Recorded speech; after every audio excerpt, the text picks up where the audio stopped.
A paz do Senhor, povo de Deus, estamos começando mais um podcast Ministérios, esse que é o episódio de número 26. E hoje eu tenho a honra de conversar com ela, Andressa Samora, que vai falar um pouco mais da sua história e da sua trajetória no Evangelho. Andressa, seja muito bem-vinda ao podcast Ministérios. Gratidão, João. Quero agradecer ao Senhor e a você pelo convite. A paz do Senhor a todos que estão aí nos assistindo.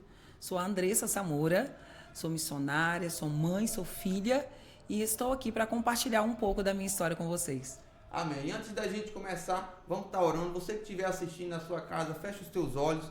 Vamos orar, porque todo podcast é uma nova história contada, um novo testemunho. E nós cremos que através do seu testemunho, pessoas serão alcançadas e impactadas em nome de Jesus. Amém. Vamos orar. Soberano Deus, querido, maravilhoso e eterno Pai, Deus amado, Deus altíssimo, Deus soberano, aqui estamos, Senhor meu Deus, neste momento onde nós vamos ouvir, ó Pai, o testemunho da Tua filha, Senhor, que o Senhor possa estar usando ela mais uma vez para transmitir a Tua palavra para todo esse povo que vai ouvir, que vai assistir, Senhor meu Deus, neste momento eu te peço, Pai, usa de uma forma poderosa, em nome de Jesus, nós te agradecemos, em nome de Jesus. Amém. Amém. Glórias a Deus. Andressa, e para a gente começar, né, fale um pouco sobre você, onde você nasceu, como foi um pouco da sua infância em geral. Sou a Andressa, sou nascida em Vila Velha, aqui mesmo em Vila Velha, né? Sim. E nascida no Hospital Evangélico. Cresci lá em Guaraiúns, ainda aqui em Vila Velha. Sim. E falar um pouco sobre mim é desafiador, principalmente na minha infância. Sim. Hoje sirvo ao Senhor Jesus Cristo, tenho um chamado, né, esse chamado com mulheres, um ministério que atende não apenas mulheres, mas a família em todo. E não foi sempre assim. Vamos voltar lá na minha infância. Cresci num lar não evangélico. A minha mãe, ela era separada do meu pai. Eles tiveram um relacionamento bem curto. Sim. E eu cresci num lar onde era um lar disfuncional. Por muitos anos, eu frequentei a igreja sozinha. Conheci Jesus através das salinhas com as tias, né? Sim, sim. E ali me apaixonei por Jesus. Ainda nos meus primeiros anos de vida. Porque eu preciso pular um pouco essa parte e ir para o meu pai. Porque eu lembro que com 5 para 6 anos de idade, meu pai, quando eu estava na casa dele, que era uma visita assim bem rápida, né? Pouco de 2 em 2 anos, então era rápida quando eu ia também. E ele me levava à igreja. Então eu conheci Jesus através também dessas visitas. Sim. E uma vez ou outra minha mãe também frequentava uma igreja batista e eu ia com ela. Então eu passei a frequentar a igreja. Sim. E de início, João, na verdade, eu ia à igreja pela comida. Criança, Quem nunca, né? Quem nunca, né? E foi assim, esse início de infância, foi assim, conhecendo a Jesus através das tias, da salinha. Foi muito bom para mim. Mas, falando de uma forma geral, sim, da minha infância, eu tive, por muitas vezes, que esconder atrás de um sorriso a dor que eu carregava pelos abusos vividos, né? Sim. Então, eu escondia atrás de sorriso. Eu era uma menina muito alegre, muito extrovertida, mas, na verdade, esse sorriso, ele era só um disfarce. Né? Exatamente. Sim, ele era um disfarce que escondia atrás dele todo um abuso sexual, abuso físico também. Eu era muito agredida pela minha mãe. E falando desde o início do abuso, foi devido... iniciou, na verdade, logo depois que a minha mãe teve uma perda.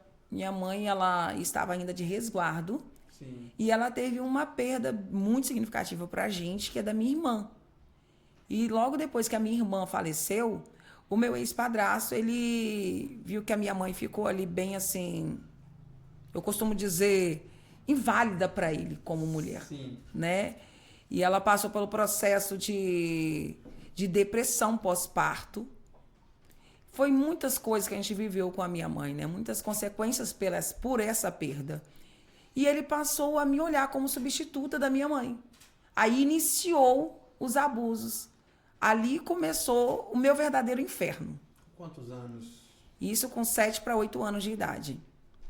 8 anos de idade, na verdade, né? E nessa época aqui em questão, eu comecei a ir para as ruas, João. Por quê? Porque a minha mãe, a que trabalhava de verdade. Sim. Né? A que trabalhava mesmo era minha mãe. Porque o meu padrasto trabalhava e ele era usuário de drogas. Então, quando ele colocava alguma coisa dentro de casa, um alimento, era um mês todo jogando na cara aqueles 5 quilos de arroz. Então, assim, a gente passava humilhações por humilhações, independente do que ele colocasse dentro de casa. Então, quem trabalhava mesmo era minha mãe. Então, com a minha mãe doente, eu me vi na obrigação de fazer alguma coisa que não era minha obrigação, né? Sim, com 8 anos, né? 8 para 9 anos de idade, né? a pessoa, enfim. Então, eu comecei a ir para as ruas. Eu ia para as portas do supermercado e dizia assim, moça, deixa eu te ajudar a levar sua compra até o carro, ou até em casa. Você me dá alguma coisa, R$1, R$2. E assim iniciou, porque eu tinha uma outra irmã de 2 anos de idade. Sim. Então, quando eu vi a minha irmã sem um pão, sem um nada, eu já era maiorzinha, já conseguia suportar a fome. Então, quando eu olhava para minha irmã, eu falava, meu Deus, e ela? Vai comer o quê? Sim. Entende? Então, crianças de 2 anos Não. só quer saber de comer, não quer saber quem vai colocar, deixar de colocar, só quer comer, né? E eu aguentava, mas ela não. Aí eu ficava com muita dor da minha irmã. E naquele momento eu me vi na obrigação, com a responsabilidade de correr atrás de alguma coisa para dentro de casa. Fui para os supermercados, como eu disse para você, e dali eu via que às vezes não saía muita coisa. Então eu fui para as portas das pessoas. Aí eu dizia assim, eu chegava e falava, dona, você tem um quintal aí para me capinar, uma vasilha para me lavar? Isso com 8 para 9, né? Você tem uma vasilha aí para me lavar? E alguns tinham, falava, tem um quintal, realmente. E eu capinava mesmo.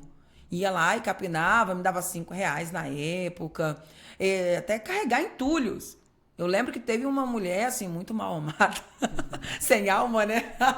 Que me colocou para carregar entulhos na casa dela. Nossa. E me deu R$5. Mas, né? Eu acabei fazendo aquilo. E algumas vezes, dentro dessa minha realidade, eu bati em portas onde tinha outros abusadores. Então, eu fui vivendo sequências de abuso sexual. Não só dentro de casa, com meu ex-padrasto, mas também na rua. Sim. E depois que minha mãe foi se recuperando, não da perda em si, mas se recuperando fisicamente, né, a saúde dela foi voltando, a minha mãe ela passou a ser uma mais agressiva. Ela nunca foi aquela mãe, né, calminha, mas ela passou a ser mais agressiva. E hoje eu consigo entender tudo que ela viveu, entender que não exatamente não foi culpa dela. Foi algo que ela passou, que deixou sequelas, né? Exatamente. E muitas das vezes você também, criança, você não entendeu. Hoje você tem uma visão totalmente diferente, você entendeu aquilo que ela passou, né? Sim, hoje a gente tem mais clareza, né? A gente consegue entender, né? Tem mais compreensão por que ela agia daquela forma. Sim. Mas até então eu não entendia. A minha mãe, ela mudou da água pro vinho. Como eu disse, ela nunca foi aquela mãe calminha, mas ela também não era tão agressiva. Então, a minha mãe, ela começou a desenvolver uma agressividade extrema. Ela batia muito na gente, em mim e meu irmão mais velho. A gente era muito agredido por qualquer motivo. E então eu via nas ruas, estar fora de casa, a válvula de escape. Sim. Né? Sim. E acaba que eu também aderi àquele comportamento agressivo da minha mãe. Eu tive a repetição. E eu tinha que caçar alguém né, para descontar tudo aquilo que eu estava vivendo dentro de casa. Sim. Então, a psicologia fala um pouco sobre isso, né? Que nós somos aquilo que nós fomos ensinados. Sim. Né? Claro que Deus ele muda caráter, mas tem coisas que nós fazemos hoje que nós vemos nossos pais fazendo. Né? E isso foi com quantos anos, assim, você estava com 8 e com quantos anos a sua mãe teve essa melhora, no caso fisicamente, mas essa agressividade, você já estava com quantos anos? Aí dentro de um ano, mais ou menos dentro de um ano, daí ela desenvolveu também, né, a prática de se embriagar. Ela passou a se embriagar mais. A minha mãe vira e outra, ela caía possessa. Sim. E a gente lidando com aquilo, eu e meu irmão ainda crianças, né? E foi muito difícil para nós lidar com isso. Mas nesse tempo você se afastou da igreja, você já não ia mais, né? Porque não tinha nem como, ou tinha alguém que te levar para a igreja algumas vezes? Não, ninguém nunca me levou, não, João. Eu ia sozinha. Você ia sozinha, mas você continuava indo para a igreja? Continuei indo. Já tinha tido um encontro com Deus? Não, na verdade, eu digo assim, que eu me apaixonei por Jesus ainda na infância, pelas histórias bíblicas, por Jesus, claro. Mas o encontro com Deus já foi lá na minha adolescência, o encontro mesmo com Deus. Sim. Então, ainda quando criança, eu não deixei de ir à igreja, não. Pelo contrário, eu ia à igreja. Eu ia sempre, frequentemente na igreja. E outra coisa, não era apenas uma denominação. Era onde tinha alguma coisa para a criança, eu ia. Era batista, era assembleia, quadrangular. Então, na quadrangular, eu digo assim que foi mais o meu encontro com Deus mesmo. Uhum. Por quê? Porque no Evangelho Quadrangular, eles tinham os tios, né, que a gente fala assim, eles tinham uma facilidade de me conquistar, de segurar a nossa atenção. Porque eles tinham teatro. Criança, sim, né? O linguajar deles era o que a criança queria. Porque eles falavam em meio de teatro, brincadeiras, eles pintavam o rosto, eles se vestiam. Então aquilo cativava a gente e contava a história bíblica e trazia para a realidade atual que me fazia entender, abria meu entendimento. Sim. E você sofreu esses abusos ainda como criança. Sim. E isso seguiu durante a sua adolescência, 16, 15, 14, 15, 16 anos?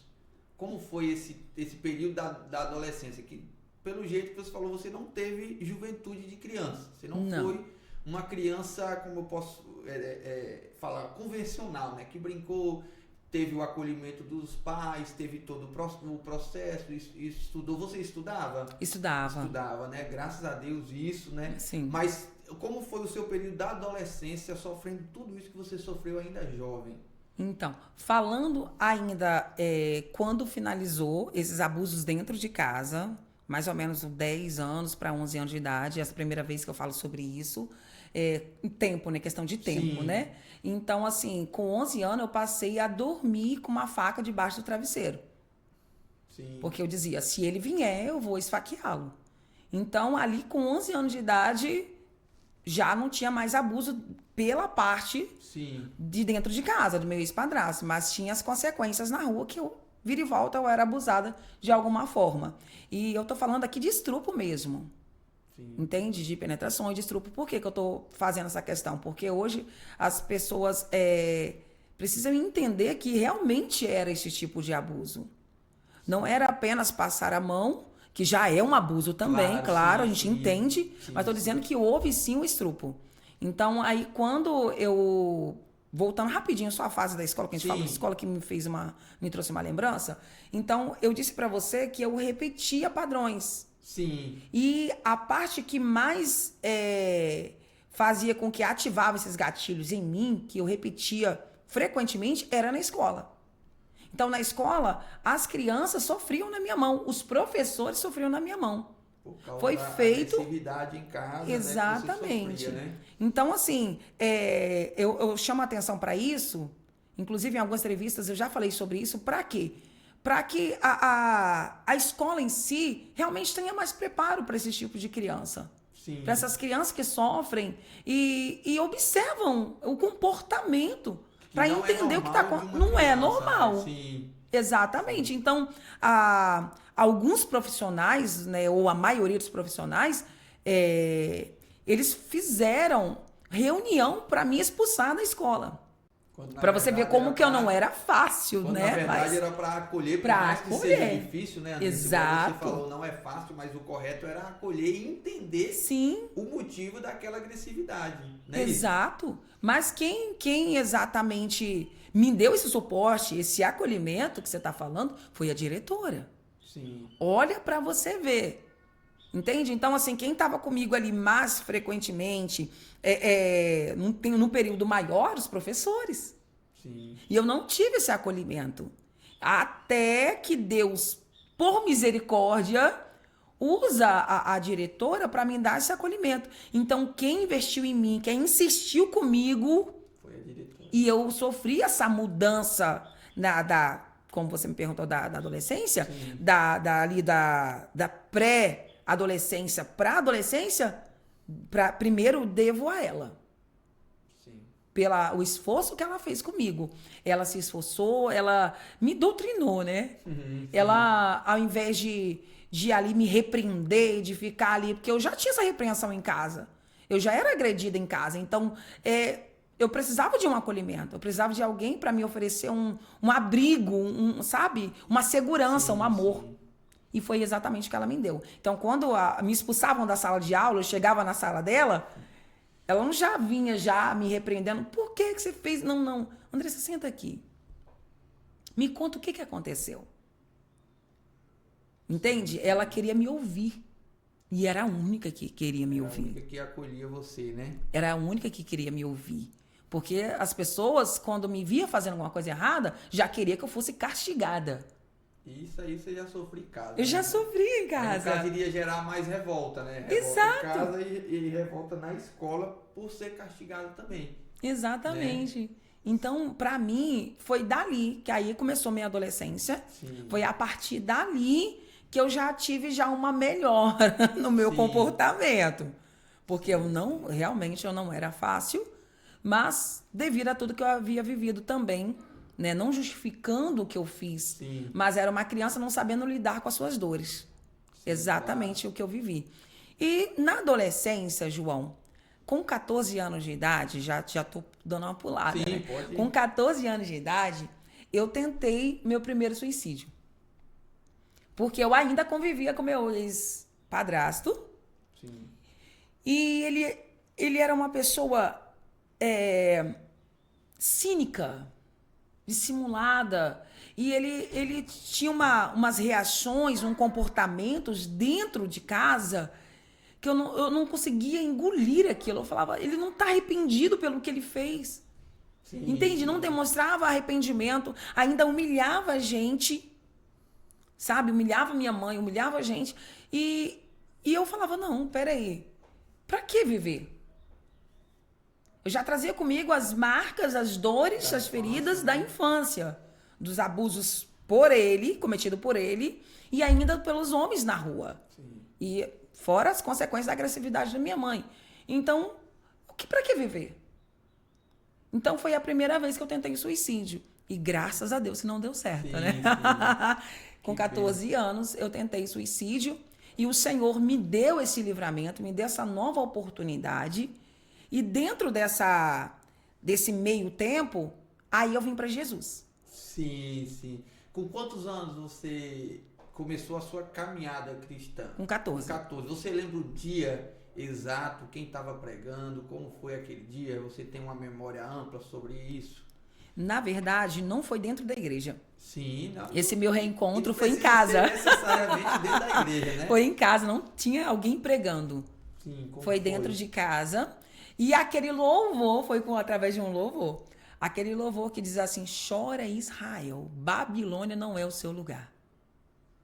Quando eu ouvi esse louvor tocando na Novo Tempo, sim. Quando eu ouvi esse louvor tocando, a gente tinha mudado daqui de Vila Velha, a gente tinha ido para Barra do Riacho, em Aracruz, né? Devido ao emprego desse meu ex-padrasto, e a gente foi para lá.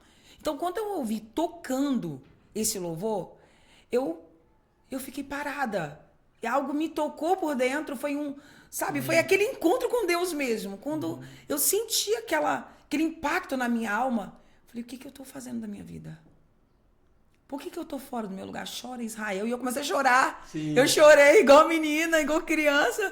E eu falei, meu Deus, eu estou fora do meu lugar. O mundo não é para mim. Babilônia não é o meu lugar. E aí tive aquele, Senhor, eu quero me entregar para o Senhor, eu quero. Aí tive aquela sede de Jesus e fui até uma igreja. E interessante, né? Porque eu sempre menina, depois de tudo que eu vivi, eu comecei a ficar retraída. Eu era pra frentona. Sim, sim. Eu era aquela que chegava e tal. Só que nesse meio tempo, a parte da adolescência, eu já me retraí, eu já fiquei mais tímida. E eu não sei como eu fui parar numa igreja grande. Porque, né? Sim, Normalmente eu ia caçar uma igreja pequena e eu cheguei dentro desse ministério. Na Assembleia de Deus, Cadeieso, lá em Barra do Riacho, Aracruz. Na época, o pastor Geraldo Pinto era o pastor, né, do ministério. E daí eu fui muito bem acolhida por ele, né? Um pastor maravilhoso. Acredito, recentemente fiquei sabendo que ele já foi recolhido pelo Senhor. Sim. E descansa no Senhor, né? E ele me acolheu a mim. Só que só eu quem fui também. Sim, ninguém... Só eu quem fui. Da minha casa, foi só eu. Eu levava minha irmã, que ainda era pequena, comigo, mas eu fui a única que fui. Então, de 14 anos aos 17 anos, eu servia a Jesus. Sim. E como foi os seus primeiros passos? Você aí já desenvolveu um ministério ou você só frequentava a igreja? Não, eu já cheguei chegando.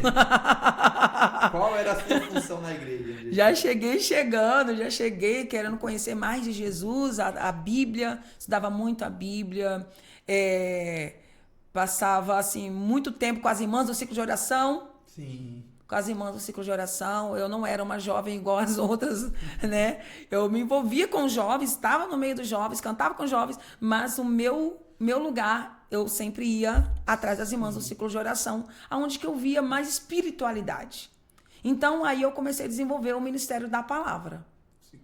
Com 14 para 15, 15 anos de idade. Então, ainda nessa faixa etária, aí me batizei. Com quantos né? anos? Com 15 anos de idade, fui batizada. Você lembra do seu batismo, como foi?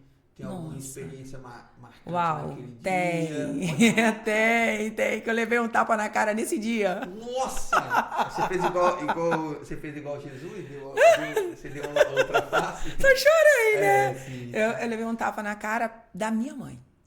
A minha mãe se embriagou nesse dia e, assim, foi bem desafiador. Bem desafiador. Aquele momento de preparo para batismo, jejum, oração, busca, aquela coisa toda, né? Sim, sim. E eu passei uma prova terrível. E nesse meio tempo, a gente também estava passando por escassez. A gente passa muita necessidade financeira, né? Sim. E assim, mas mesmo assim, eu tava... Igual quando Jesus fala, a minha comida é fazer a vontade do meu pai. Sim. Então, eu tava cheia. Você tava buscando, você não olhou pro problema, não olhou pra dificuldade. Pra escassez, exatamente. Então, a gente passava muita necessidade dentro de casa por comida e foi uma guerra isso também, essa parte aí depois do meu batismo. Porque a minha mãe dizia assim, eu entendo hoje que não era apenas a minha mãe, era a dor dela, também o inimigo tem uma intervenção nisso, é claro. A influência. Dizia, para que tá indo à igreja? Vai na igreja de domingo a domingo? Todos os dias tá na igreja? Faltando comida dentro de casa, a igreja é para quê? Entende? A igreja é para quê? Só que eu vou até abrir um parênteses aqui, eu não falava dos meus problemas dentro da igreja. Tem como também a igreja... Embora a gente sabe que tem pastores que tem que dar uma sondada, tem não, né, gente? Sim. Precisa conhecer as suas ovelhas, né? Sim. Mas eu não falava dos meus problemas na igreja, não falava que enfrentava essas coisas dentro de casa, que tinha essas necessidades. Então, nesse tempo, logo depois do meu batismo, aí eu era sempre do evangelismo, a gente fazia visitas nos lares, enfim. Então, quando os irmãos passando num dia que eu não estava nesse evangelismo em questão, passaram lá em casa para fazer uma visita. Acharam estranho eu não estar. Sim. Porque todos eu estava. E nesse dia minha mãe estava embriagada. E eles perguntaram, né? Foram lá falar, hoje veio aqui porque a Andressa é uma bênção, uma jovem abençoada lá na igreja. E a gente veio fazer uma visita a vocês e tal. Aí minha mãe falou assim, minha filha é uma bênção na igreja? Que bom, né? Porque a igreja não ajuda em nada. A minha filha está na igreja de domingo a domingo. E eu falo para ela mesmo, vou falar. Igreja não enche barriga de ninguém, não. Aí eu engoli seco. Nossa. A vergonha foi na hora, né? Sim. Nossa, foi nítido que eu tava com vergonha, baixei a cabeça. Aí o irmão falou assim, ué? Era um presbítero, inclusive, né? Ele olhou assim e falou assim, mas como que a gente ia saber? A irmã Andressa, ela só chega na igreja sorrindo. A gente não vê essa menina pelos cantos triste, sabe? Não teria como saber. Sim, sim. E você poderia ter falado pra gente. Então, assim, foi um negócio bem constrangedor, uma situação bem constrangedora. Aí, a partir dali, a igreja ajudou Sim, um certo benção, tempo, né? graças a Deus, ajudou um certo tempo. E eu fiquei ali, era frequentemente, frequentava sempre a igreja, na verdade. Era membrava, orava, buscava em todos os eventos, eu estava junto, estava com eles. Só que começou aquelas batalhas que a gente enfrenta dos primeiros anos, sabe? Sim. E nessas batalhas, como as minhas feridas ainda não tinham sido curadas, lembra? As feridas da rejeição, porque de início de infância, meu pai, ele me rejeitou. Meu pai, ele adotou uma outra menina, ele adotou uma menina. Então, querendo ou não, o Isso mexeu com inimigo o seu psicológico, é né? exatamente como se eu fui substituída. Sim, sim, sim. Foi colocado alguém no meu lugar. Então, eu estava dentro de uma casa onde o meu abusador ainda estava comigo, que foi o meu abusador. A minha mãe continuava agressiva e se embriagava constantemente. E a ausência do meu pai. Então, eu ainda estava ferida. Mesmo dentro da igreja, Mesmo dentro da igreja. evangelizando, mesmo sendo usada por Deus, ainda ferida, né? As feridas, elas estavam apenas camufladas. Então, o tempo, ele não cura tudo. Sim. O tempo, ele não cura. Ele só camufla a sua dor. Muitas pessoas dizem assim, dá tempo ao tempo. Não, mas ele não cura. Você precisa buscar Sim. exatamente a sua cura. Nós precisamos buscar e nós que precisamos tratar. Exatamente. Não é isso? Não Sim. é esquecer e o tempo vai dar o remédio, né? Igual tem muita gente que fala que o tempo É o melhor remédio. E não é. Não é, né? Olha Sim, pra você claro. ver, anos depois. Sim. Eu ainda estava ferida. E algo que a gente ouve que é uma verdade. Pessoas que estão sangrando, elas vão sangrar em cima de outras pessoas. Feridas vão ferir. Sim, sim. E só que eu retia a minha dor, sangrava pra dentro de mim, aquela coisa toda, né? Só que uma hora a bomba estoura. Ninguém suporta por muito tempo sozinho. Uma hora ele vai acabar ferindo outras pessoas. E exatamente o que aconteceu. Então, como eu era mal compreendida e não sabia nem eu mesma lidar com a minha dor, eu comecei a procurar assim, no outro, algo para poder substituir aquela dor, sabe? É como eu comecei a transferir para as pessoas a responsabilidade de sarar aquela dor. Não foi a melhor forma que eu fiz. Foi como que eu posso dizer? Quando você vê no outro a solução para o teu problema. Exatamente isso que eu fiz. Sim. Eu vi no homem a solução para o meu problema. Eu comecei a namorar, aí a casa desandou. Essa pessoa em si que eu comecei a namorar, ele não foi a pessoa que me desviou do evangelho. Eu que me desconectei com Deus. Sim, sim. Eu que me desconectei com Deus, porque eu tive uma dependência emocional dessa pessoa. Entende? Sim. Eu coloquei ele no lugar de Deus na minha vida. Eu substituí Deus por ele. Deus por ele, né? Sim. Você tinha quantos anos nessa época? 16 para 17. 16 para 17, né? Que foi muito rápido, né? Sim. Logo depois da minha conversão, foi umas guerras interior também, né? A gente que tem aquela batalha na mente. E aquela menina espiritualizava tudo. E essa igreja aqui em questão, que eu estou dizendo, que ao mesmo tempo que me deu aquela acolhida, o pastor, mas não a igreja toda me acolheu. Eu não fui tão bem acolhida assim. Entende? E nesse tempo de não ter sido tão bem acolhida, houve a troca também da liderança espiritual. Então, a liderança que chega bem assim, como que eu posso dizer? É como se eu fosse o alvo para ataques da liderança. Então, eu já não sabia lidar com as dores internas, com os meus problemas que eu já carregava, com as minhas feridas. E inventei de namorar com essa pessoa.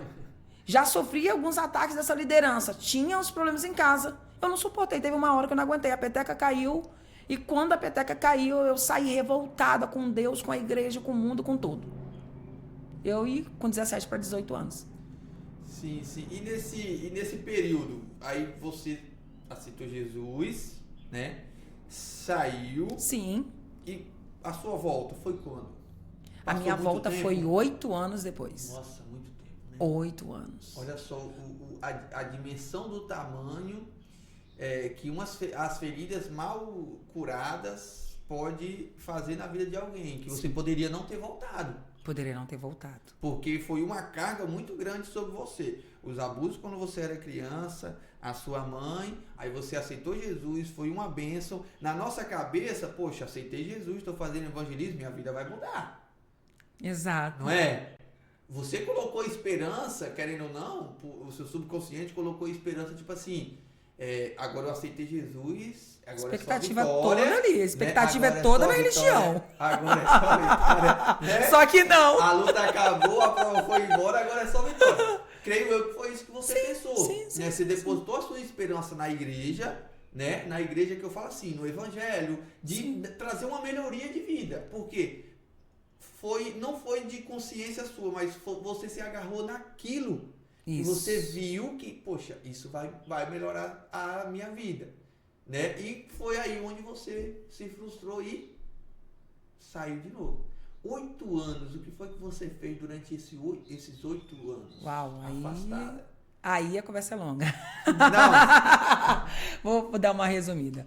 Nesses 8 anos, eu quero dizer quando eu saí. Sim. Deixa eu só dar essa voltada aí.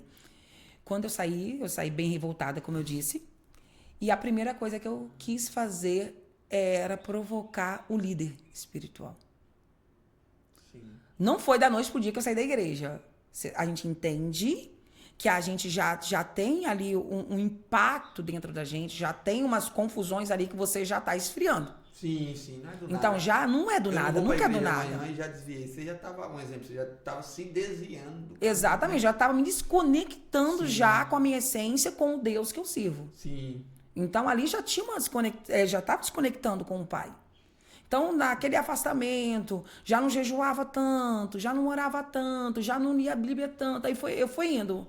Eu fui só decaindo, fui decaindo. Então, quando eu saí da igreja, foi uma situação que eu olhando de fora para dentro, da noite pro dia, porque eu dormi hoje ao ver humano, crente, ao ver da igreja, crente. E no outro dia, a partir de hoje, eu andei só de preto por algum tempo. A partir de hoje, eu não sirvo mais a Deus. A partir de hoje, porque a igreja só me feriu. Essa revolta sua foi com Deus e a igreja ou só com a igreja? Com Deus e a igreja. Com Deus e a igreja. Porque eu você assimilou Deus. A ferida que a igreja te causou a Deus. A Deus, exatamente. Correto? Eu transferi para Deus. Sim. Exatamente, eu transferi para Deus. É como se o Senhor me trouxe para dentro de um lugar que eu achei que eu ia receber cura, que eu ia ser acolhida, né? Dizendo que eu sou filha, que eu sou ex-amada. E eu me expus, eu fui mais humilhada, mais, sabe? Porque eu sofri, assim, eu não vou entrar muito, mas eu sofri muitas perseguições dentro da igreja. Principalmente por parte da liderança. E falando de liderança, eu já tinha uma trajetória bem doída, sofrida, por conta de autoridades que exerciam, pessoas que exerciam autoridade sobre a minha vida. Que era pai, mãe, padrasto, e professores que eu disse aqui, né, que eu passei por muitas coisas com professores. Então, quando eu cheguei dentro da igreja, pelo menos alguém vai ser diferente. Como assim foi a minha diretora lá na infância. Então, eu coloquei minha expectativa na liderança. Você entende? Eu coloquei minha expectativa. Eu vou ser bem acolhida, eu vou ser... Então, o que estava anteriormente, aparentemente, seria o ideal. Então, quando teve a troca de pastores, aí começou meu verdadeiro pesadelo. Meu verdadeiro pesadelo. Então, por eu ter sofrido esses muitos impactos, muitas perseguições dentro da igreja, a religião foi me matando. O evangelho cura. A religião mata. Então, a religião foi me matando. Eu fui morrendo aos poucos. Então, quando eu acordei num belo dia e disse assim, a partir de hoje não sirvo mais a Deus, eu odiei Deus. É uma palavra pesada? Sim, mas é o que eu sentia. Foi o que aconteceu. É o que eu vivi. Eu não posso tentar enfeitar o negócio. Eu odiei Deus, odiei a igreja, odiava minha mãe. Passei a odiar todo mundo. Aí eu comecei aquela questão. Ninguém manda na minha vida. Ninguém me diz o que eu tenho que fazer. E a partir daquele momento, eu passei a ser uma pessoa rebelde. Me rebelei contra tudo e contra todos. A partir daquele momento, eu busquei a fazer um pacto com Satanás. Eu invoquei o diabo. E eu disse para ele, olha, o que Deus não me deu, eu sei que você pode me dar. Eu quero poder, eu quero dinheiro. E eu fui mesmo para cima. Invoquei o diabo falava comigo, ele se materializava. E é muito sério essa parte, porque ele se materializava num urso. Sim.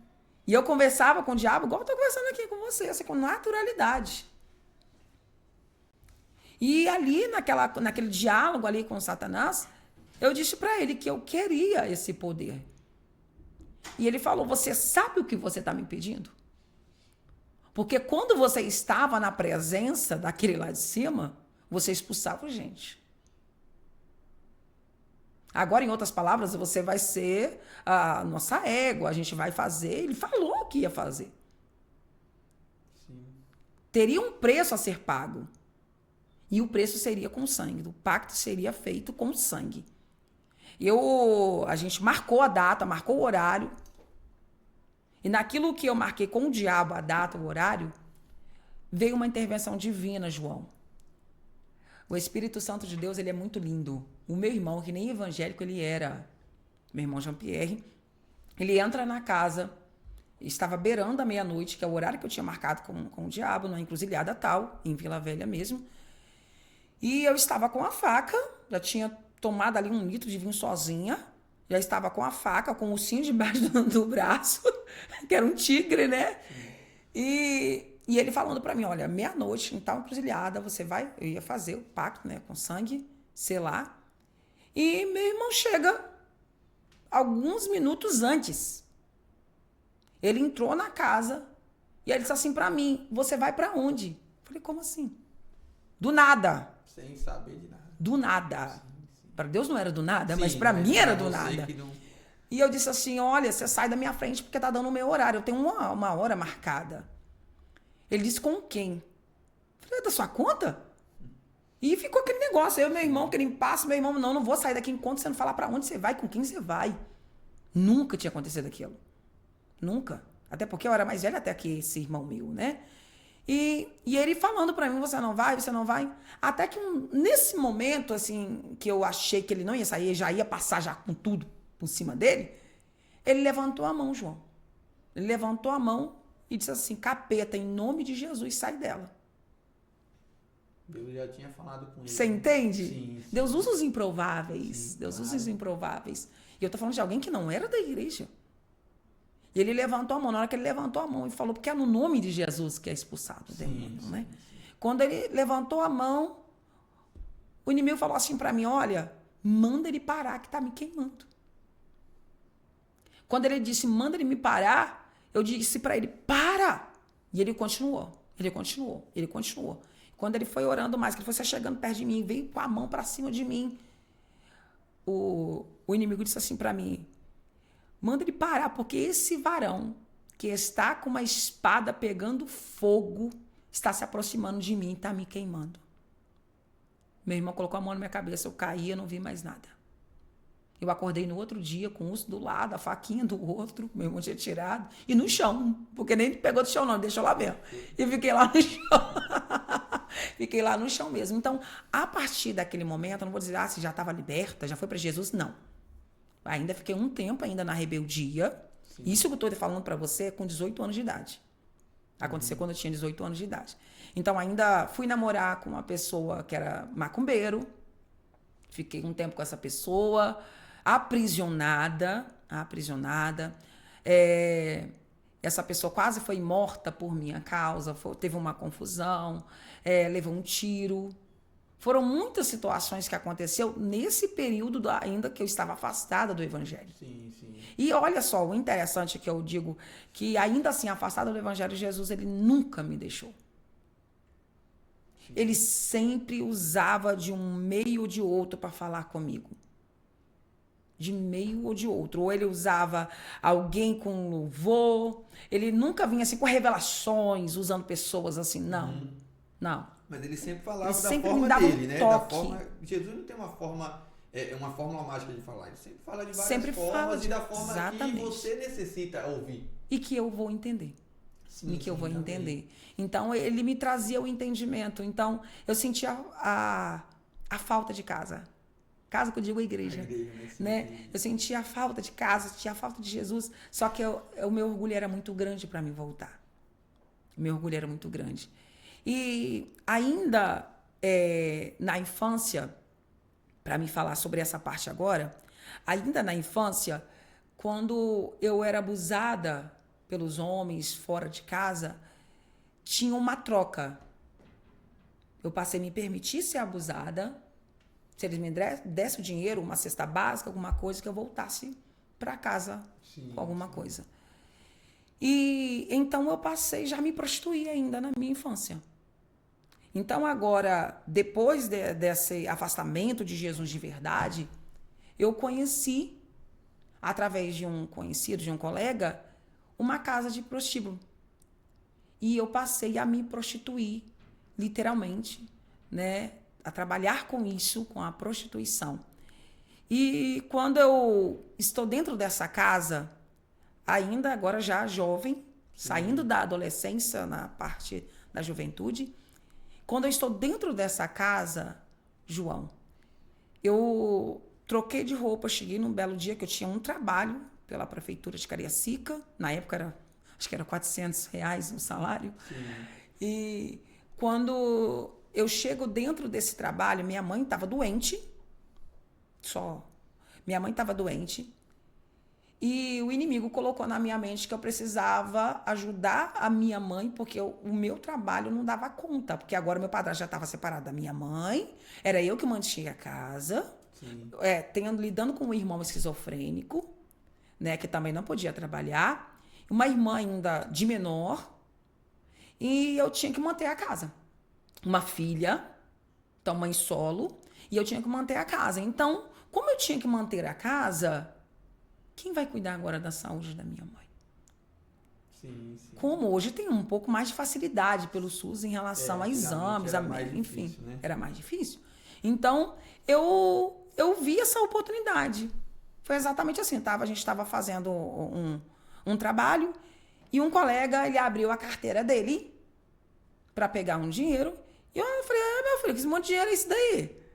Fala para mim, o que você está fazendo para mim fazer também? Ele falou, você tem certeza que você quer fazer o que eu faço? Aí ele disse, eu sou gogo boy. E aí, você quer fazer? E eu fiquei com aquilo na cabeça. E ficou martelando dentro de mim, você quer fazer, você quer fazer, você quer fazer. Aí eu disse para ele, qual é os meios? Aonde que eu vou? Como que eu faço? Aí, a partir daquele momento, eu entrei dentro dessa casa.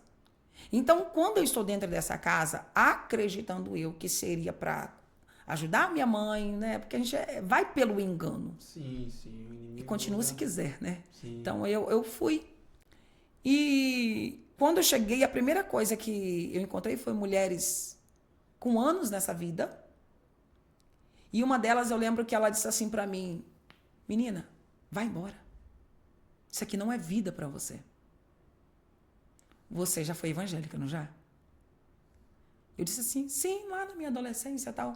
Ela disse para mim, isso aqui não é vida para você. Volta para Jesus. Que bênção, né? Sai daqui. Só que eu ainda dei uma insistida, tá? Fiquei um tempo. E eu lembro que uma dessas vezes, dentro dessa casa, eu peguei o caderno da gerente do lugar. E quando eu peguei o caderno, ela estava dizendo como que ela era infeliz. O como que ela era infeliz. E ali tinha gotas de lágrimas que ela tinha chorado em cima daquele caderno.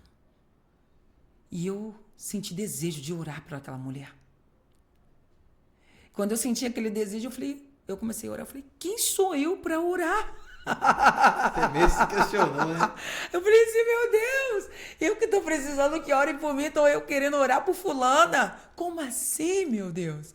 Aí eu falei, Jesus, eu estou clamando Deus dentro do... Sabe, quando você percebe a sua realidade? Sim. Eu falei, meu Deus, o que está acontecendo? Tudo bem, nesse dia não voltei, não dei o braço a torcer, o orgulho ainda não foi quebrado. E continuei naquela casa. E num belo dia, dentro daquela casa, cheguei desse outro trabalho, troquei de roupa. Quando eu ia atender os clientes, eu escutei, primeiro eu senti uma brisa. Aquele friozinho que você disse que estava sentindo aqui no começo? Sim. Pois é, aquele friozinho. Aí eu senti aquela brisa bem suave. Aí quando eu escutei no meu ouvido direito alguém dizendo assim para mim: filha, pega a sua roupa, coloca de novo, pega a sua bolsa e vai embora. Quando eu escutei aquela voz, eu sabia que era a voz do Pai. Aí eu disse assim: não acredito que ele me achou aqui. Não acredito. Ô, gente, toda vez que eu conto, eu sinto de novo, como se eu estivesse lá, vivendo essa experiência de novo. E ele disse para mim, mais uma vez: filha, pega a sua roupa, coloca de novo, pega a sua bolsa e vai embora. Ele teve que dizer pela terceira vez, porque eu não estava querendo obedecer, eu não estava acreditando que o Senhor estava ali, por mim, só por me amar. Sempre perguntando: por que você veio parar aqui? Para quê? Isso é consequência da sua rebeldia? Não, ele não estava fazendo assim. Ele estava agindo como o pai. Como o pai que enfrenta o que for, vai aonde for por amor a um filho. E ele entrou dentro daquele lugar e me tirou daquele lugar. Só com a palavra. E eu saí, João. Quando eu saí, a gerente do lugar disse assim: você está indo para onde? Eu falei: estou indo para casa. Ela falou: você está passando mal, Andressa? Eu disse: não. Por que você está indo embora? Aí eu disse: porque eu quero ir embora. Eu vou para minha casa. Ela falou: se você sair no portão, é igual aqueles pais. Se você sair no portão, você não volta mais. Eu falei: em nome de Jesus, olha só, em nome de Jesus, não volto mais. E já disse: em nome de Jesus. Ali o Senhor já tinha me acertado. Sim. Sabe? Ele já tinha conseguido me atrair. Mas ainda assim eu não voltei. Fiquei um tempo ainda, mais uns 3 anos, 4 anos ainda na rebeldia. Uhum. E um belo dia eu entrei dentro da igreja. Numa visita na igreja quadrangular, olha só, desde criança, né? E quando eu chego dentro da igreja do Evangelho Quadrangular, a saudosa pastora Loreni era a pastora local. E eu cheguei, João, assim, confessando. Porque em Tiago, no seu capítulo... Isso aqui vai atrapalhar, né? Não tem problema. Você corta depois? Jesus céu. É a hora da live, meu Deus. É a hora de acabar. tô brincando. É alarme? É alarme. Tá bom. Só o pessoal do YouTube que vai ver. Sem problema, pode continuar. Pode ficar à vontade. Aí você entrou na igreja quadrangular, só pra gente recapitular. Sim. Aí tinha a pastora lá. Então, quando eu entrei dentro dessa igreja, é aquele momento quando você quer confessar. Em Tiago capítulo 5, versículo 16, fala sobre isso, né? Sobre confessar. Pecado. Quando você confessa, você recebe a cura. Exatamente isso que ele fala. E quando eu comecei a confessar, João, eu falei: Jesus, ontem eu fui parar naquele motel. E eu não quero isso mais, eu não quero beber mais, eu não quero fumar mais, eu não quero essa vida mais pra mim. Eu não quero me prostituir mais. Porque eu saí da casa prostituta, mas eu não saí da prostituição. Eu continuei me prostituindo. E eu disse: eu não quero isso mais pra mim. Me ajuda, Senhor, porque eu não tenho força. E essa foi a minha oração. Quando eu disse isso, de novo, no meu ouvido direito, eu escutei uma voz que disse assim pra mim: filha, estás livre. João 8,36. Se, pois, o Filho vos libertar, verdadeiramente sereis livre. Aí, quando eu ouvi aquela voz, eu vi caindo das minhas mãos algemas, João. Algemas com correntes que se quebraram. Aí, naquele momento, eu entendi que Jesus estava me dando uma nova oportunidade de vida. Era Deus te mostrando, né, que tudo aquilo que te aprisionava, né, porque querendo ou não, a bebida, as drogas, né, são tipo que um escape, né? Que a grande maioria dos viciados aí na rua, pessoal que está entregue às drogas, eles sofreram algo na infância. Exatamente. Né? A grande maioria, eu creio eu que 99%, né? A gente olha assim: mas fulano tá ali, é fácil sair. Eu não consigo saber a dimensão. Graças a Deus eu tive uma infância boa, eu tive meu pai, minha mãe, que sempre me deu suporte, então eu não consigo Entender a dimensão daquela pessoa que está ali. Eu não consigo entender, por mais que você me explique, Andressa, por mais que você me fale, eu não consigo entender a dimensão daquilo que você passou. Só quem vive. Só quem vive. Então, o julgamento é algo muito, muito forte que nós devemos entender, né, o que a pessoa passou antes de julgar. Exatamente. Né? Aí você voltou para Jesus. Não. Não voltou? Como foi a sua volta para você exercer o seu ministério hoje? Como foi a sua volta para você voltar a congregar em uma igreja? Quando foi que você voltou? Então, depois desse reencontro ali com Deus, Jesus falar assim para mim, tá liberta, tá livre, filha. Uhum. Eu tive ali entre 2 anos ainda de desapego do mundo. Vou dizer assim, né? Desapego do mundo, daquela luta da carne contra o espírito. Aí foi quando eu conheci meu esposo. Sim, sim. Aí como foi que você conheceu ele? Então, eu conheci meu esposo. Um tio meu, ele estava internado numa casa de recuperação. E meu esposo também estava lá. E minha mãe, ela foi visitar meu tio. E ela falou de mim pra minha esposa. Foi assim, algo do nada mesmo. Sim. Falou assim, olha, eu tenho uma filha, olha só, gente, como que é, como que são as coisas. A minha mãe me apresentou pro meu esposo como missionária. Eu estava afastada do evangelho ainda. Sim, mas você já foi, já olha, exerceu a função de missionária. Olha, né? Você entende? Não, você não está entendendo. Minha mãe, ela querendo me trazer de volta para Jesus de verdade, ela falou para ele estava lá na igreja, né, tava ali e tal, lá dentro mesmo tinha os cultos, né, que tem. Aí ela falou assim, olha, você precisa conhecer a minha filha. A minha filha é missionária da igreja. E nem era. Aí tá bom, aí ela ligou, ele tava lá, ele falou comigo, eu falei assim, não, eu não quero isso não. Até parece, eu vou me envolver com alguém que já foi usuário de droga. Já tinha meu ex-padrasto como exemplo, meu irmão como exemplo, longe de mim. Sua mãe também que bebia. Né? Exato, né? Então, se eu quero alguém já pronto. Quero alguém que já tá na igreja, já tá pronto, né? Pra me ajudar. É só eu chegar e me enquadrar com ele, né? Exatamente. Aí Jesus, ele fez esse encontro nosso. Acabou, aconteceu, a gente se conheceu. E quando a gente se conheceu de vamos conversar, vamos se conhecer, não. Eu quero casar com você. Já chegou assim. Papo. Você quer casar comigo? Eu falei, calma aí, filho, vamos devagar. Não é assim que funciona, não. Não. Aí eu já fui freando ele. Não, a gente não vai casar assim, não é assim, não a gente conheço. Vamos se conhecer primeiro, tal. E você também não conhece a minha vida. Sim. Depois que eu peguei um pouco mais de confiança, né, um pouco mais, vi que era realmente a pessoa que eu queria pra minha vida, aí eu contei pra ele quem eu tinha sido, sim, a minha vida, a minha parte obscura da minha vida, e se ele queria continuar comigo mesmo assim. Eu fiz um desafio pra ele. Você quer uma mulher que passou por tudo isso, e essa foi a primeira vez que eu contei praticamente os detalhes da minha vida pra alguém. Eu expus pra ele, coloquei as cartas na mesa. Você quer? Aí ele deu uma... Oi? Foi um bar, aquele oi. Aí eu fiquei revoltada quando ele deu aquele oi assim. Porque, você é um ex-cracudo. Vem de toda coisa errada e ainda vem... Aí eu fiquei revoltada. Você se sentiu julgado por ele, né? Exatamente. Falei, cara, o cara que vem também da prostituição, né, das doideiras da vida, vem, pelo amor de Deus, né? Aí eu fiquei revoltada. Aí ele deu aquele tempo, tipo assim, uma semana ali pra gente conversar melhor e tal. Enfim, e estamos aí até hoje. Mas o que acontece? Então, nesse período, ele começou a orar por mim.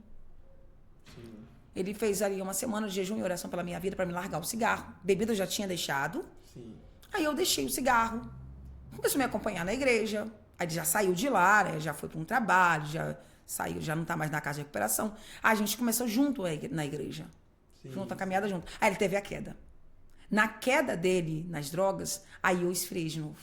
Mas vocês já estavam casados? Não, a gente estava no namoro ainda, no início do namoro. Sim. Então, na queda dele das drogas, eu me desanimei também. Sim. Aí a gente retornou. Aí quando a gente retorna, ele vem engateando, eu já tô um pouco mais em pé do que ele. Sim. Aí nós dois começamos a dar a mão junto. Aí assim, foi indo. Vocês... A Assembleia de Deus. Na Assembleia de Deus, aqui, em Cariacica, né? Sim. Em Cariacica.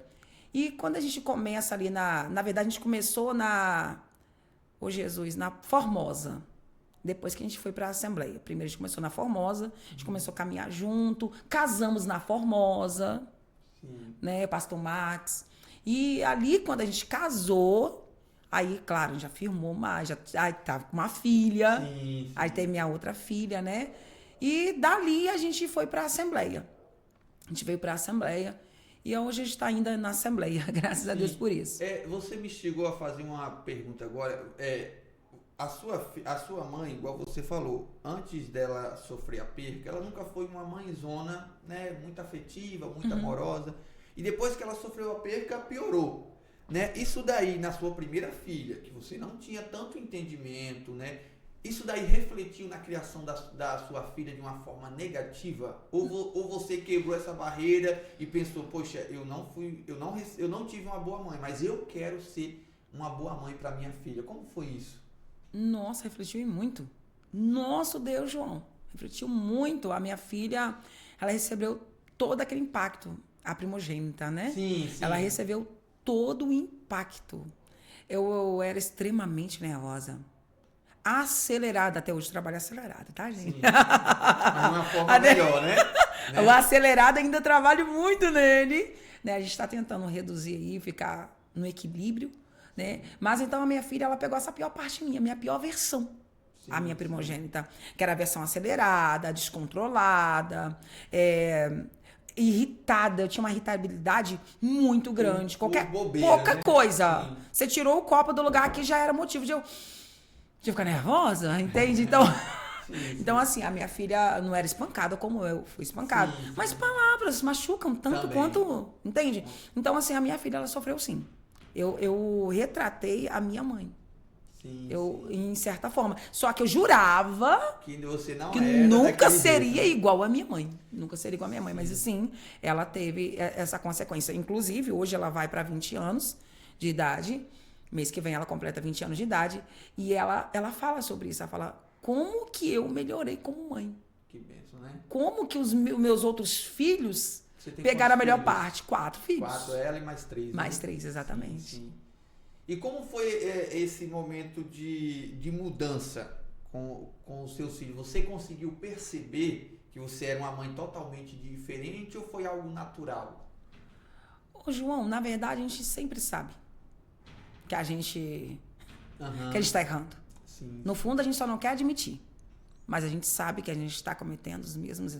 inconscientemente. Tá, eu sei que era inconscientemente. Só que eu refletia, eu via, eu ficava ali, tinha aquele momento meu de reflexão, e eu via que eu estava cometendo... Eu me cobrava muito por isso. Sim. Eu falava, caramba, eu estou cometendo os mesmos erros que a minha mãe. Mas era algo tão natural que você não conseguia controlar, depois que você percebia, não era? Exatamente, eu fazia a maneira de repreender, a maneira de colocar de castigo, a maneira de correção, as palavras, e até meu esposo também sofreu consequências por esse comportamento meu, disfuncional, vindo lá de trás da raiz, né? Então, quando eu percebi tudo isso, já era pregadora, entende? Já estava no evangelho há muitos anos, e ainda assim, tinha esses conflitos mal resolvidos dentro de mim, porque eu ainda não tinha parado para curar, para buscar o caminho da cura. Até que um dia eu comecei a ver a necessidade, e vou falar uma verdade para você, não a necessidade de me curar, e sim a necessidade de melhorar para o ministério. Sim. Mas já era Deus trabalhando, tá? Já era Deus. É porque ele usou como isca, né? Sim, ela vai achar que tá indo pelo ministério, mas ela tá indo por ela. Sim. A cura, o perdão liberado, a cura é bom pra gente. Exato. Quem precisava de cura era eu. Era eu. E o perdão é uma cura, né? Entendeu? Exato. Então, falando sobre o perdão, o que Deus ele me proporciona? Me proporciona reencontros. Porque eu dei uma pulada legal até chegar já aqui na parte do ministério, mas eu só não falei essa parte, que meu pai também, ainda na minha adolescência, abusou de mim sexualmente também. Então, eu precisava liberar meu pai pela rejeição, pelo abandono, por ter me substituído por outra menina e também pelo abuso. E também pelo abuso. Eu precisava liberar meu ex-padrasto, minha mãe e os outros abusadores. Então, eu tinha muita gente para perdoar. E eu achava que estava tudo certo, porque eu já estou serva de Deus. Sim, sim. Eu converso com as pessoas normais, o que tem? Não tem mágoa aqui, mas tinha sim. Tinha sim. Então, tudo aquilo que não é tratado, ele só está sendo camuflado. Sim. A dor estava camuflada. E de uma maneira geral, como foi que você liberou perdão para todas essas pessoas? Então, o meu ex-padrasto, na verdade, vou começar pelo meu pai, que foi o primeiro. O meu pai, eu tive um reencontro com ele, esse meu irmão da libertação lá, que repreendeu o demônio, ele também tem a parcela de responsabilidade por isso, por esse reencontro. Então, ele me liga e diz assim, ó, tem alguém querendo falar com você. Quem era? Meu pai. Pai, o senhor tá onde? Eu tô aqui no Beco Garrafão, em Santa Rita. Fica aí que eu tô indo aí, que era onde minha avó morava, a mãe dele. E eu fui. E quando eu chego lá, eu encontro meu pai, agora cadeirante, com uma das pernas amputada, fedido e num fumógrafo. Meu pai, que era pastor, agora desviado, literalmente no fundo do poço. E eu chego até meu pai e digo para ele, pai, eu vim aqui para dizer pro Senhor que eu quero te pedir perdão. Mas eu não tenho nada que te perdoar. Eu falei, tem, pai. Porque eu guardei mágoa do Senhor por muitos anos da minha vida. Sim, sim. E eu quero dizer que eu te libero também. Eu te libero por todas essas coisas que o Senhor cometeu. Né? Nomeei e disse para ele que eu estava liberando ele. Então, orei pelo meu pai, beijei na testa dele, fui embora. Mais ou menos uns 3 dias, 4 dias depois, meu pai, ele vai internado. Então, quando ele fica internado, dentro da internação, mais ou menos mais uma semana, Jesus recolhe meu pai. Então, eu liberei meu pai e meu pai partiu. Sim. E ele reconciliou com Jesus. Então, ele partiu em Deus. Graças a Deus por isso. E depois, meu ex-padrasto. Eu chego numa igreja em Cariacica para ministrar. E quando eu chego dentro dessa igreja, que eu olho para o lado, tá lá o meu ex-padrasto sentado nas cadeiras da frente. Eu digo assim, Jesus, o senhor tá de brincadeira comigo. Hoje o senhor tá meio... Não, pelo amor de Deus. Hoje o senhor tá... bem irônico. Hoje é o dia, né? Não, achei que Jesus estava de brincadeira comigo, não acreditei aquilo. Aí eu ajoelhei, orei, ministrei, e a ministração era João Batista. Sim. Arrependei-vos. E aquele homem glorificava, aquilo até me incomodava de uma certa forma. Será que ele está arrependido mesmo? Está aí se glorificando desse jeito aí a Deus? E no final do culto ele me procurou e pediu para mim orar por ele, João. Simples assim. Então, naquele momento que eu fui orar por ele, aí eu liberei o perdão para ele. E eu orei por ele igual eu oro pelos meus filhos. E depois, consequentemente, eu também liberei a minha mãe.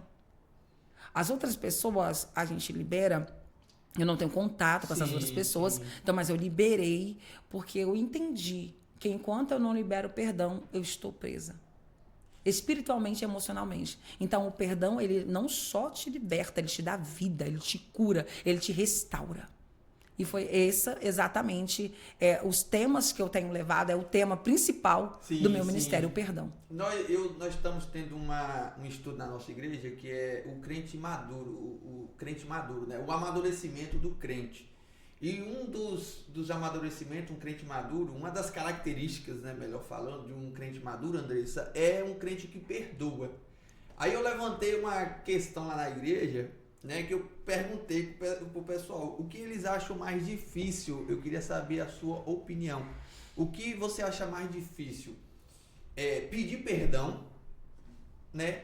Nesse caso, você pediu perdão por guardar mágoa do seu pai. Mas vamos criar um exemplo que você fez algo muito terrível com alguém. Você acha mais fácil a pessoa pedir perdão ou liberar o perdão por algo sofrido? Nossa, aí depende da pessoa, né? Porque... Pra você, um exemplo. Pra mim... Vamos supor que você fez algo com alguém, você acha mais difícil perdoar ou pedir perdão? Eu vou ser sincera, bem sincera com você. Pra mim foi mais difícil perdoar. Essas pessoas que me feriram tanto. Tanto. Sim.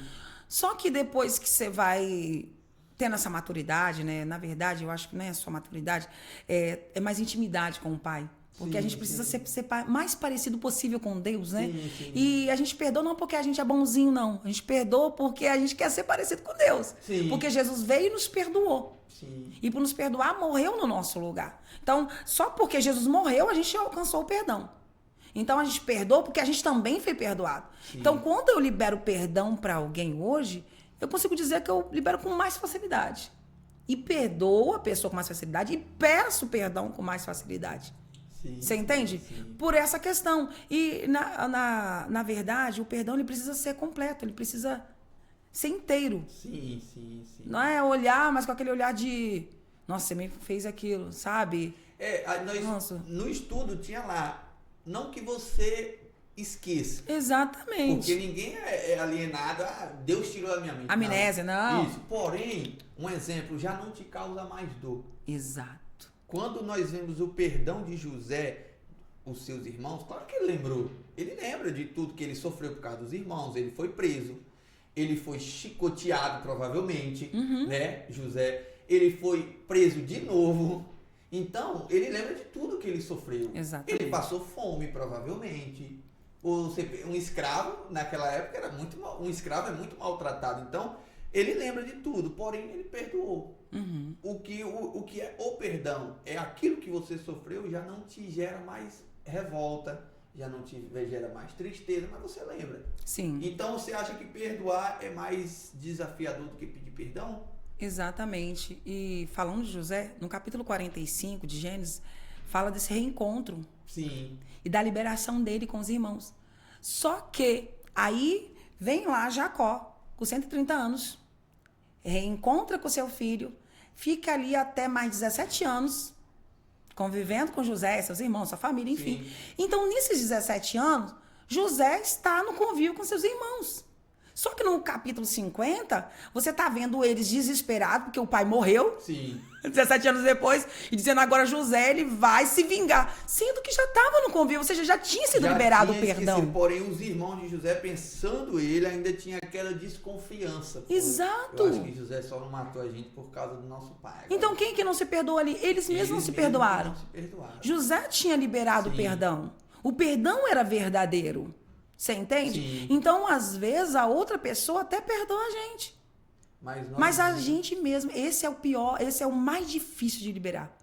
É o perdão para si mesmo. Nos perdoamos por aquilo que fazemos para Exatamente. A pessoa, né? Verdade. E eles não se perdoaram. Agora, Andressa, nós vamos mudar um pouco a chave, né? Vamos conhecer agora como foi o seu ministério. Você hoje prega, Sim. né? Ministra para mulheres, né? Quem acompanha a Andressa nas redes sociais, não só um monte de cartaz, né, Andressa? Agenda lotada, graças a Deus por isso. Deus te levantou, né? Eu creio que Deus levanta pessoas para influenciar para o bem, para Sim. impactar para o bem. E como começou o seu ministério de pregação?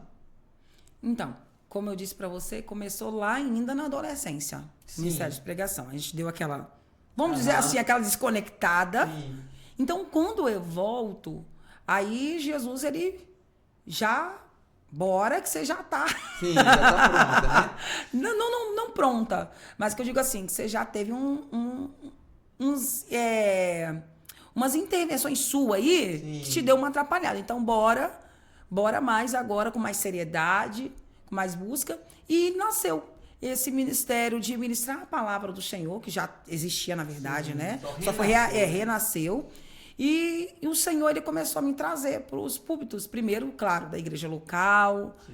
Aí já comecei já um pouco mais os outros ministérios chamando.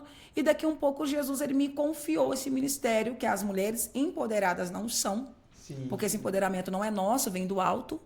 É um poder que foi nos entregue com uma missão, com uma finalidade, né? Que não é só para as mulheres. Não é só para as mulheres, é para que alcancemos as famílias dessas mulheres. É para que toda a família venha para dentro desse projeto de Deus. Sim. Entende? Que é algo que nasceu no coração de Deus. Então, aí Deus, ele confiou a mim esse ministério, que eu sou a idealizadora desse projeto. E a partir desse momento, quando o Senhor, meu filho hoje ele está com 10 anos de idade, meu filho estava com um ano e pouco, mais ou menos. Tem 9 anos que começou esse ministério de mulheres, com mulheres, né? 9 anos? 9 anos. Nós estamos, inclusive, agora no dia 15 de agosto, na nossa 9ª conferência Mulheres Empoderadas na Unção. E o que acontece? Quando Deus ele me trouxe, foi bem desafiador. A gente encontrou vários empecilhos pelo caminho. Como todos os outros ministérios, todas as pessoas que vão nos assistir aqui, também enfrentou ou está enfrentando ainda. Por quê? Porque quem é ela? Quem é ela? Entende? Olha o passado. Você ouviu muito isso? Ouvi, claro que ouvi. Eu ouvi, por exemplo, quando eu voltei para dentro da igreja, local, tá?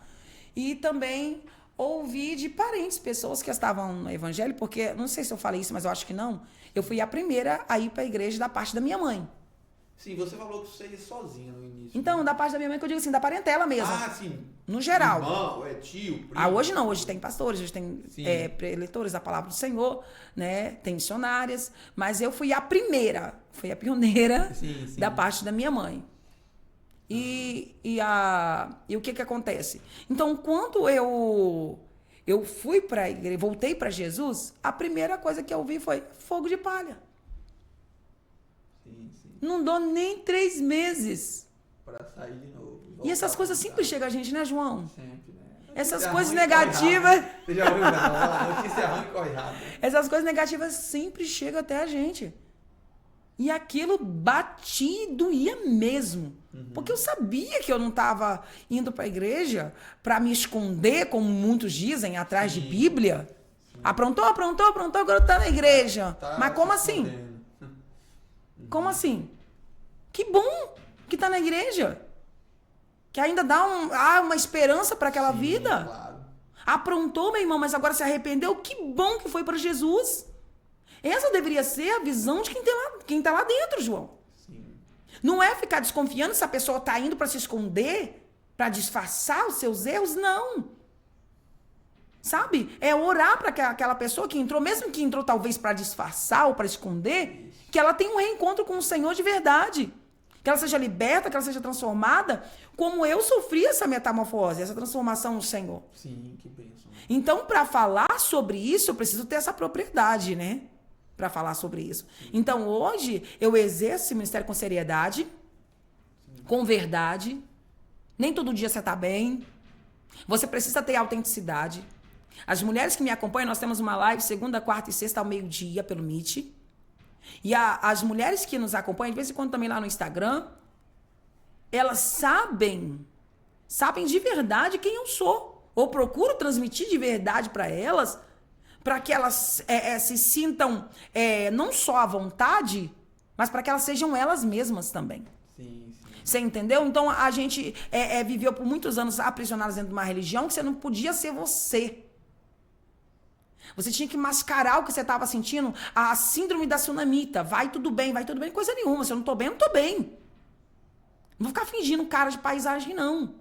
Se eu não tô bem, eu não tô bem. Sim. Eu preciso melhorar, buscar melhorar para estar bem. Verdade. Você entende? Eu preciso ter a minha liderança ou alguém de confiança e pedir ajuda e admitir. Então, quantas mulheres hoje, não só mulheres, homens, que estão doentes em cima de púlpito? Eu precisei parar com o meu ministério, falando sobre o ministério. Sim. Eu precisei parar as agendas, como você disse, muitas agendas. Então, o Senhor, Ele disse para mim, e você? E o cuidado com você? Parece até egoísmo, né? Parece nem é Deus falando, né? Mas era Deus falando. E você?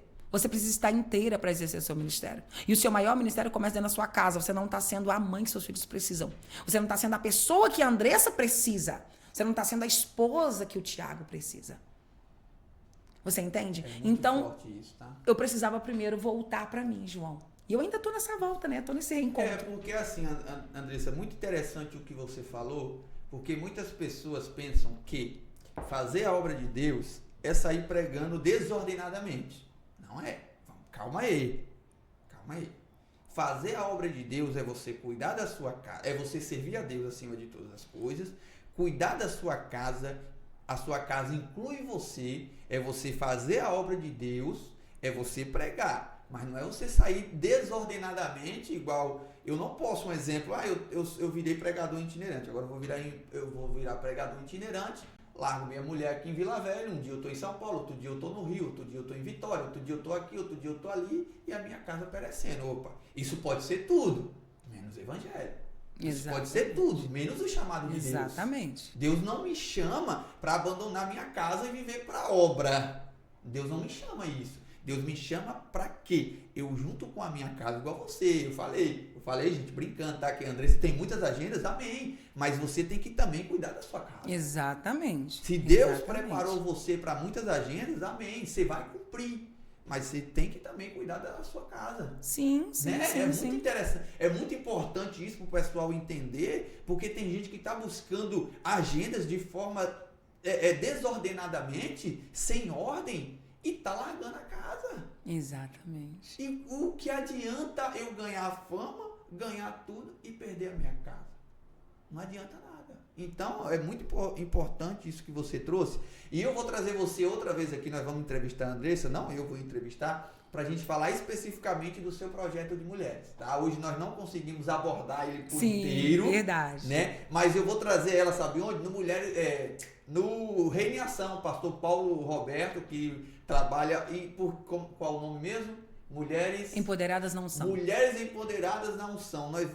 Tem muito testemunho de transformação. Nossa, Deus. Pois então hoje nós não conseguimos trazer tudo aqui, mas nós vamos trazer a Andressa no Reino em Ação para você contar como surgiu, como nasceu, os primeiros passos, as primeiras ajudas, as primeiras dificuldades, os primeiros frutos e todos os frutos que deram nesses 9 anos.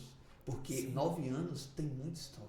Tem muita história. Então nós vamos trazer a Andressa aqui. Andressa, agora vamos voltando ao seu ministério, né? Nos primeiros anos de seu ministério, você liberou perdão, né? Sim. Quando você liberou o perdão, você conseguiu sentir a diferença na sua vida, no seu ministério? Conta um pouco dessa diferença. Leveza.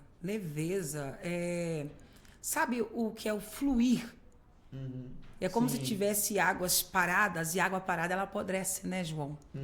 Ela apodrece, causa mau cheiro. Então dá um incômodo não só em você, mas também em quem está à sua volta. Sim. Então, esse eu posso dizer como exemplo da não liberação de perdão. Então, depois que você libera perdão, é como se tivesse tirado a barreira que estava impedindo aquela água fluir. Sim, então, hoje eu posso dizer que o meu ministério, que a Andressa em si, vamos deixar o ministério só um pouquinho rapidinho de lado, que a Andressa em si, ela está fluindo, ela está se desenvolvendo como pessoa, ela está se conhecendo melhor, passando pela fase agora do amadurecimento, enfim, do crescimento pessoal a partir da liberação do perdão. Sim. A partir daí. E que também, consequentemente, atingiu, né, de uma forma boa o meu ministério. Sim. E hoje, qual a função que você exerce na sua igreja? Missionária, sou missionária. Missionária, né? E sobre o projeto que você tem, né? O que você acha que mais impactou? Só conta algo que mais impactou o seu ministério. Um testemunho que impactou muito o seu ministério de pregação e também das mulheres empoderadas. De pregação? Sim. Bora lá. De pregação, na verdade, o que mais me impactou foi a minha filha. A minha filha, a de 20 anos, né? Vou fazer 20 anos, eu falo 20 já, né? A de 20 anos. Ela me mostrar o quanto que eu precisava melhorar como pessoa. Como mãe. Estava ministrando, eu vou falar essa, gente, porque eu quero passar aqui para vocês a vida real de um ministro, né?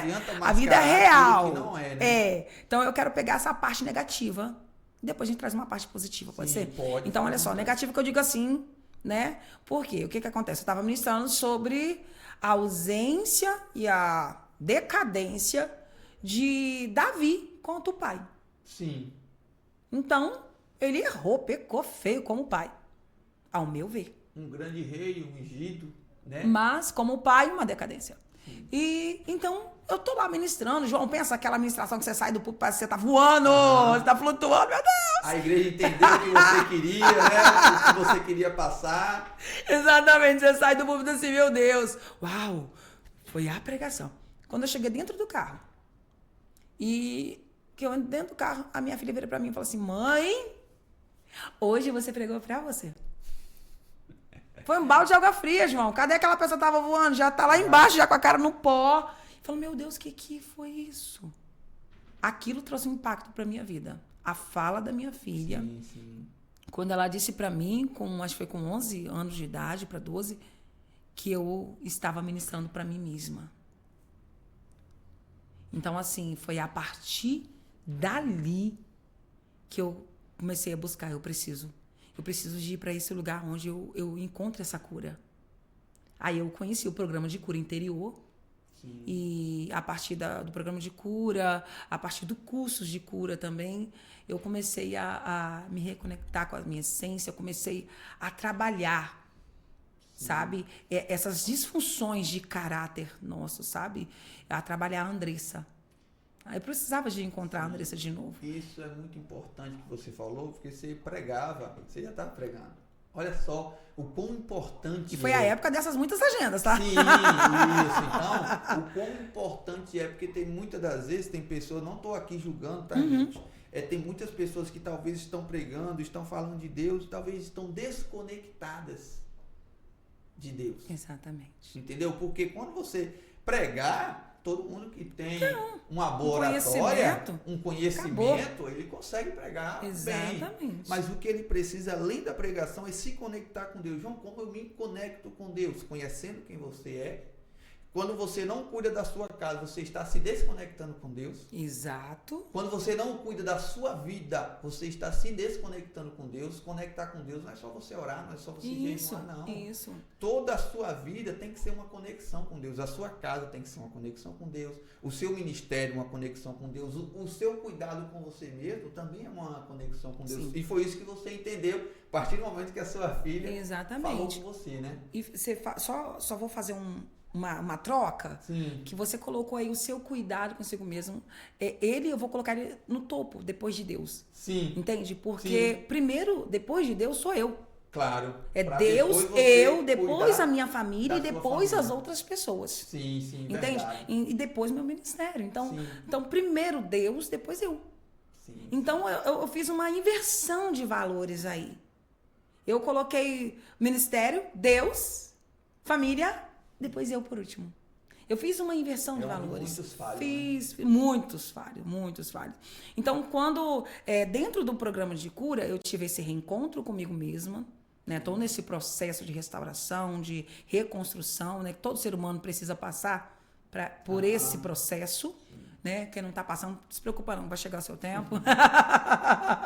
E foi daí que eu vi que a minha obesidade, a obesidade que eu estava enfrentando, era devido também a todas as dores que eu carregava dentro de mim. Sim, sim.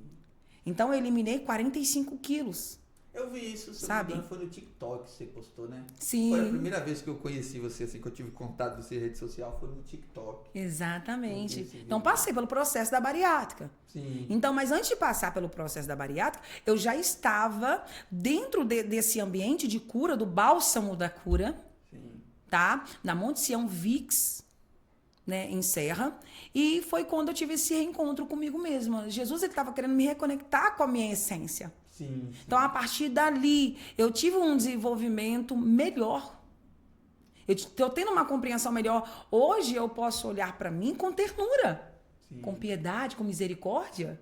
Mas antes só tinha autocobrança, julgamento, punição. Você entende? Sim, eu sim, poderia ser misericordiosa com o João, compreensivo. João falar para mim, Andressa, hoje não dá para... Tudo bem, João. Mas se eu falasse não dá, como assim não dá? sim. Entende? Então, não tinha o amor. Muito forte, não tinha um amor próprio. Sim. Porque a Bíblia diz o que, João, para mim e para você? Você vai amar o teu próximo e depois te amar? Não. Como antigo mesmo. Então, primeiro eu preciso me amar. Primeiro sou eu. Sim. Aí depois é João. Então, se eu faço bem para João, por que eu vou fazer o mal para mim? Sim, sim. Então, essa reconexão, esse reencontro, esse ressignificar a minha vida, se deu a partir do momento que eu passei a cuidar do meu emocional. A cura interior, ela, gente, ela é um destravar na nossa vida. É um divisor de água. Sim, que bênção, né? Andressa, pra gente, né, nós estamos caminhando para o fim, eu queria que você, né, vou nominar aqui 3 conselhos para você aconselhar. Qual conselho você daria para uma pessoa permanecer firme na presença do Senhor?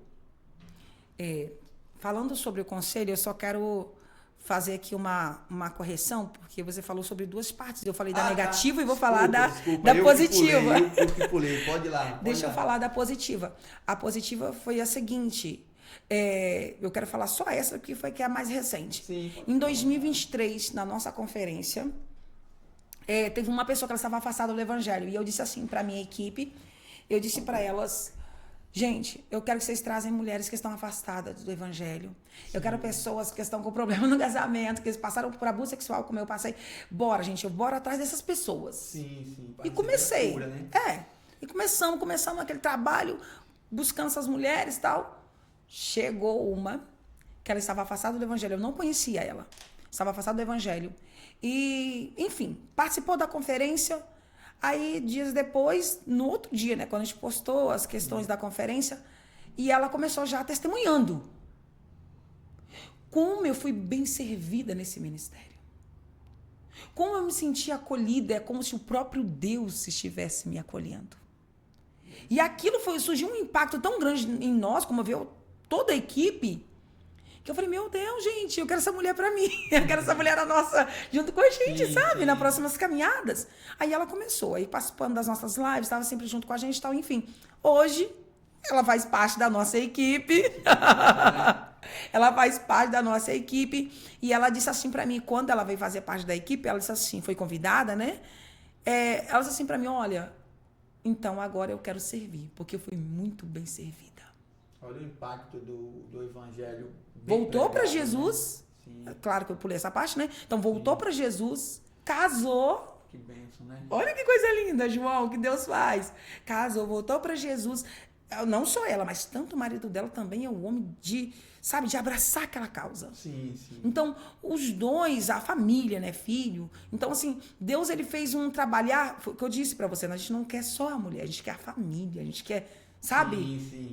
Hoje servem a Jesus ali em Viana, tem um ministério, tem um pastor, o líder deles, né? Mas está conosco dentro do ministério, eu sou a líder dela, dentro do projeto, e é uma pessoa que eu posso dizer assim, que de verdade vive o evangelho.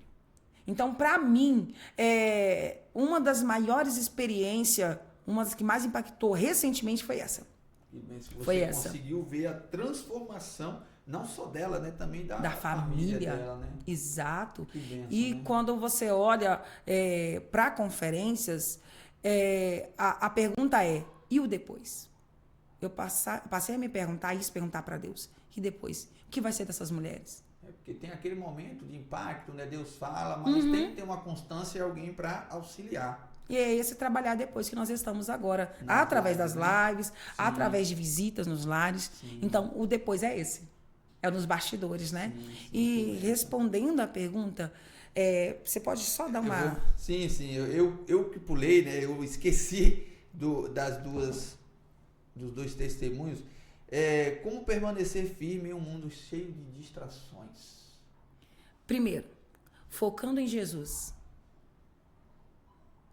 A primeira coisa que eu preciso entender é que o mundo vai me desconectar com Deus. Os ruídos à minha volta vai me tirar do lugar de onde o Senhor disse que é para mim estar. Então, a primeira coisa que eu vou fazer é o quê? Olhar para Jesus. E a segunda coisa, olhar para mim. Já falei isso aqui umas 300 vezes, né? Sim. Que depois de Deus, eu sou a pessoa mais importante. Isso não é egoísmo. Isso é autocuidado. E é cuidar também do templo do Espírito Santo. Sim. Tenho propriedade para falar isso, porque não só por conta da bariátrica, mas depois que eu passei a cuidar do meu emocional. Então, são várias partes, né? Sim, não é apenas o emocional. Tem o espiritual, tem o físico, no meu caso tem o conjugal, materno. Então, assim, são várias partezinhas, nossa, que requer cuidados, requer atenção, requer responsabilidade. Então, como que eu vou permanecer focada em Cristo Jesus? Primeiro, não sair do alvo, né? Que é Jesus. Primeiro, olhando para Jesus como centro de tudo. Ele é meu tudo. Ele é o ar que eu respiro. Eu costumo dizer que Jesus é uma palavra minha. Eu sou dependente dele. Se me tira Jesus, me tirou meu chão, me tirou minha vida. Sim. Tirou tudo. Então, Andressa, o que eu faço para permanecer firme? Não, para de olhar para o ser humano. Eu olhei para o homem lá atrás e eu caí. Eu olhei para Jesus e eu estou de pé. Que bênção, é verdade. E uma palavra que você deixa para as mulheres que desejam servir a Deus? Eu vou falar de mim, né? Rapidamente, em uma palavra. Eita Deus, desejam servir a Deus.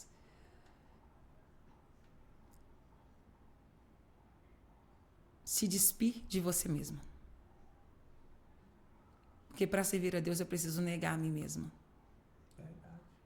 Eu preciso negar a mim mesma. Então todos os dias eu preciso me negar.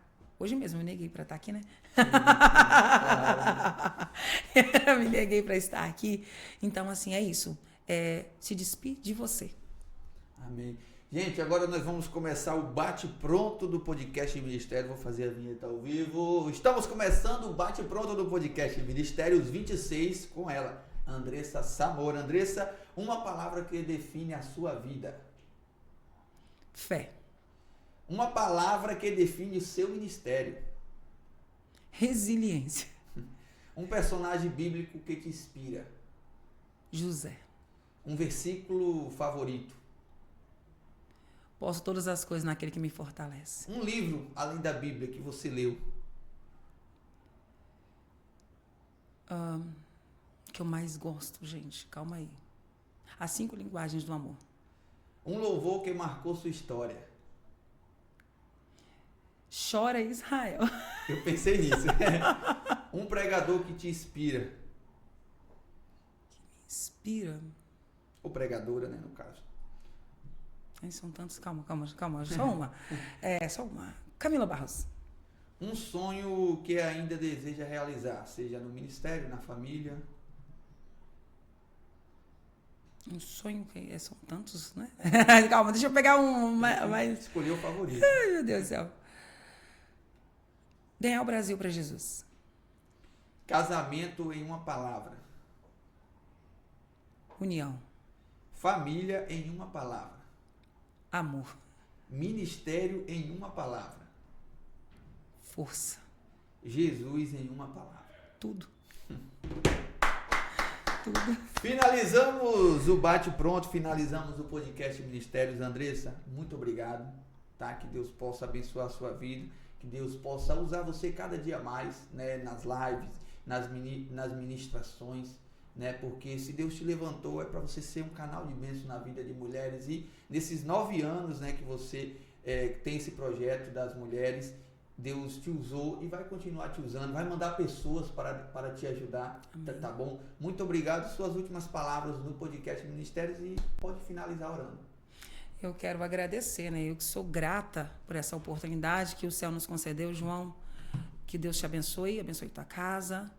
Tudo que leva o teu nome, que o Senhor venha estar abençoando abundantemente, e a todos vocês que estarão nos assistindo, que sejam alcançados por essa graça, assim como eu fui. Assim como eu fui. Senhor, neste momento nós queremos só ser gratos ao Senhor. Que aonde chegar, Senhor, esse podcast, Pai, que vidas sejam impactadas, que o teu nome seja glorificado. Senhor, eu sou o exemplo, Pai, vivo da tua graça, do teu amor, da tua paternidade. Porque, Pai, em um momento, quando eu tive o reencontro com o Senhor disse para mim: filha, me dá a menina para me curar e para me paternizar. Hoje, Pai, eu consigo enxergar esse cuidado de Pai. Hoje eu tenho essa propriedade de te chamar de Pai, esse carinho. Então, que vidas, ó Pai, que ainda estão desconectadas com o Senhor, após ouvirem esse testemunho pela misericórdia, pela tua graça, sejam reconectados com o Senhor. Que o evangelho, Pai, que cura, que liberta, que salve, que leva para o céu, Pai, venha invadir esse lar. Pai, vem estar encontrando esse homem, essa mulher, esse jovem, essa criança. Eu não sei qual o tempo que eles vão assistir, Senhor, e qual o tempo que eles vão ver, mas eu acredito, Pai, em nome de Jesus, ó Pai, no teu encontro através desse podcast, com essa alma, com essa vida, em nome de Jesus. Em nome de Jesus. Amém, Jesus. Amém.